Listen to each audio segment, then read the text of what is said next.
Sexuality ಅಥವಾ ಲೈಂಗಿಕತೆ doubt number 16. Testis ಕನ್ನಡದಲ್ಲಿ ವೃಷಣಗಳು ಅಂತ ಹೇಳ್ತೀವಿ. ಎರಡೂ ಈಕ್ವಲ್ ಇರಬೇಕಾ? ಎರಡೂ ಈಕ್ವಲ್ ಇಲ್ಲ ಅಂದರೆ ಅವ್ರಿಗೇನಾದ್ರು ತೊಂದರೆ ಆಗತ್ತಾ?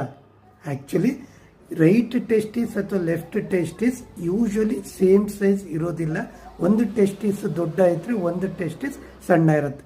ಇದಕ್ಕೆ ಮೇಯ್ನ್ ಕಾರಣ ಅಂದರೆ ಅದಕ್ಕೆ ಸಂಬಂಧಪಟ್ಟ ಆರ್ಟ್ರಿ ಏನಿದೆ ಅದು ಉದ್ದ ಇದ್ದರೆ ಆ ಟೆಸ್ಟಿಸ್ ಉದ್ದ ಇರುತ್ತೆ. ಆದರೆ ಮುಂಚೆಯಿಂದನೂ ಆ ಥರ ಡಿಫ್ರೆನ್ಸ್ ಇತ್ತು, ಅದೇ ಕಂಟಿನ್ಯೂ ಆಯಿತು, ಏನು ಪ್ರಾಬ್ಲಮ್ ಇಲ್ಲ. ಎರಡು ಟೆಸ್ಟಿಸ್ ಈಕ್ವಲ್ ಇತ್ತು. ಸ್ವಲ್ಪ ದಿವಸಗಳ ನಂತರ 21 ವರ್ಷ ಆದಮೇಲೆ ಏನಾದ್ರು ಇನ್ಫೆಕ್ಷನ್ ಆಯಿತು, ಆರ್ಕೈಟಿಸ್ ಅಂತೀವಿ ಅಥವಾ ಹೈಡ್ರೋಸಿಲ್ ಇರ್ಬೋದು, ಎಪಿಡೆಮಿಟಿಸ್ ಅಂತ ಹೇಳ್ತೀವಿ. ಈ ಥರ ಇನ್ಫೆಕ್ಷನ್ ಆದಾಗ ಸೈಜ್ ವೇರಿಯೇಷನ್ ಆಗುತ್ತೆ. ಆವಾಗ ಪೇಯ್ನು, ಬರ್ನಿಂಗ್ ಸೆನ್ಸೇಷನ್ನು ಅಥವಾ ಡಿಸ್ಕಂಫರ್ಟ್ ಇರುತ್ತೆ. ಆವಾಗ ಡಾಕ್ಟ್ರನ್ನ ಕನ್ಸಲ್ಟ್ ಮಾಡಬೇಕು. ಆದರೆ ಮುಂಚೆಯಿಂದನೂ ರೈಟ್ ಟೆಸ್ಟಿಸ್ ದೊಡ್ಡದಿತ್ತು, ಲೆಫ್ಟ್ ಟೆಸ್ಟಿಸ್ ಸಣ್ಣ ಇತ್ತು ಅಥವಾ ಉಲ್ಟಾ ವೈಸ್ ವರ್ಷ ಇತ್ತು ಅಂದ್ರೂ ಏನೂ ತೊಂದರೆ ಆಗೋಲ್ಲ.